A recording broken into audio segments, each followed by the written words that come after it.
Hello YouTube, Jeff Steele here.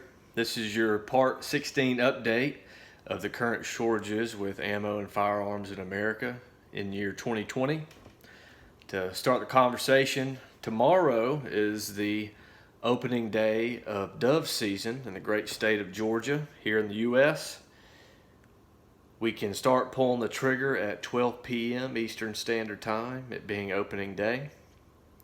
I think the bag limit is 12 or 15, I think it's 15 per person per day. I think you can have more in possession, but that's what you're only supposed to claim to have harvested. Most people use shotguns, of course, and the shotguns are required to have a plug whereby they only can have a capacity of 3 or less. I will have 2 shotguns with me. I'll have a 12 gauge automatic and a single shot 12 gauge, which has a 36-inch barrel and a full choke. So if they're flying high or out of range of the short automatic 12, I will pick up the long Tom 12, both of which were my grandfather's shotguns. He passed away last November. He's the first person that started to take me dove hunting. So it'll be kind of special, especially if we have a successful day, the birds are really pouring in, I'll get to use his shotguns. Matter of fact, I think the automatic 12 is the first shotgun I used on the first dove hunt I ever went on.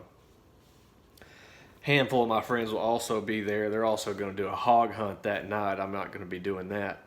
I will try to get some footage tomorrow. A friend of mine's also going to have a drone. We'll see what he can get with that. So tonight I went into the local Academy Sports to get a few supplies. I could not find my earplugs for some reason. I have a whole bag of them. I'm sure they're in the house somewhere. Just misplaced them, so I had to pick up some of those. And as usual, wanted to check out the inventories and let you all know what I saw. I was surprised to see their firearms inventories had improved significantly.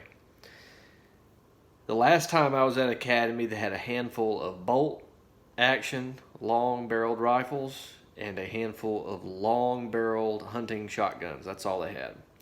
Well, tonight there were 5 times as many long-barreled bolt action hunting rifles, nearly every caliber you can think of. They had about 3 times as many long-barreled hunting shotguns. The craziest thing I saw was I saw about 3 Ruger 1022 rifles at great prices. I think one was $229, one was $239. I think there were 3 though. A couple of Marlin magazine, tube magazine fed 22s. I saw no AR type style rifles whatsoever. But I was very shocked to see those Ruger 1022s. I highly doubt they will last very long. Also of note, they had about 3 9mm pistols, which is very interesting. Prices were reasonable. They also had a Taurus 1911 chambered in .45 ACP. All of those I was very surprised to see. But what was no surprise, they had no ammunition for those pistols whatsoever. No 9mm, 40, 45, 10mm, 45 long Colt, 44 Magnum, no 380, 357 Magnum, no handgun ammunition whatsoever, not one box in sight. They did have a tremendous amount of shotgun shells, every shell size you can think of. Tomorrow is the opening day of dove season in Georgia. Maybe that has something to do with it. Last time I was at Walmart, they were fully stocked with shotgun shells, every gauge you can think of. It was funny, they had the signs hanging for handgun ammunition, but in the place of those signs, on those shells were shotgun shells. And there were several guys looking, they were saying, well, there's the signs for handgun, but they were only seeing shotgun shells. Everybody's pretty much concurring that we understand what the situation is. Whole lot of people, a lot of foot traffic in the area, a lot of people walking in, disappointed, turning around and walking right back out, leaving. I did see a lot of AR upgrade parts and tools. I was shocked to see that. I saw a lot of AR magazines, particularly in 5.56. I saw several AR magazines also in 7.62 by 51 or 308. However, they only had 10 and 20 rounders. I saw nothing greater than that. No 25 or 30 rounders, and no drum mags for those either. Also of note, they had plenty of hearing and eye protection cleaning materials.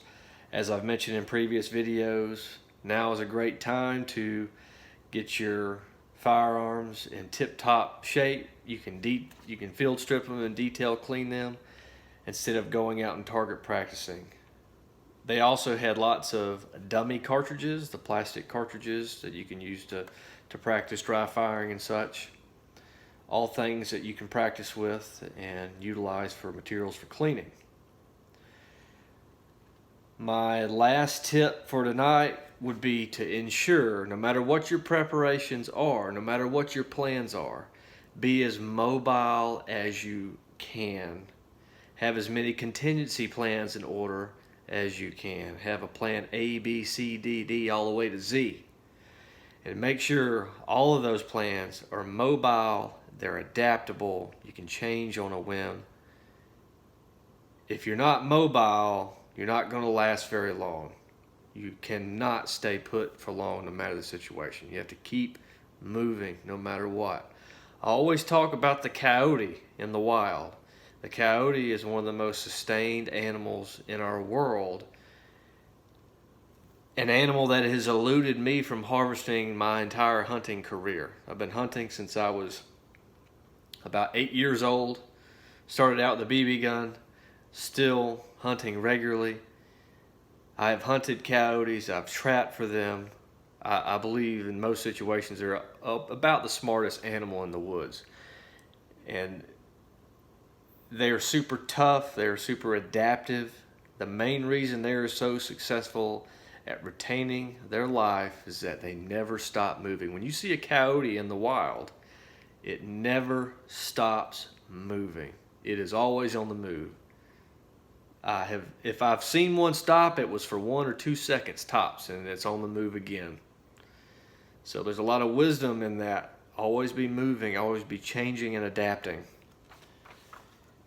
In regards to comments, Frooster made a note. He just got his concealed carry permit for the first time back in August. He is in Northwest Florida.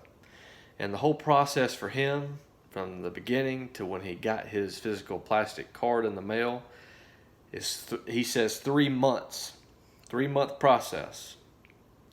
So in regards to those types of processes, licenses, federal FBI stamps, if you're going to be looking to purchase certain type of weapons that require certain federal stamps or licenses, carry permits, passports, driver's licenses, any of those things, anything in regards to have the affiliations with government entities, I would start no less than 6 months out the beginning stages of that process. Just to be safe, so you have an area, a threshold, a safety time window, just in case something happens. It's better to renew something early, get something early, than have something lapse in regards to licenses or anything, passports. Comment down below. Let us all know what is going on in your area as far as any type of unrest, supplies in any of the above areas. Not just firearms and ammunition, but other supplies of note. Let us know. Tap the subscribe button, the thumbs up button, the bell icon, and we're going to keep these updates rolling in as best we can, especially when new information presents itself, new comments as well. Other means of support, you can Cash App or PayPal. Thank you for watching. Have a great day.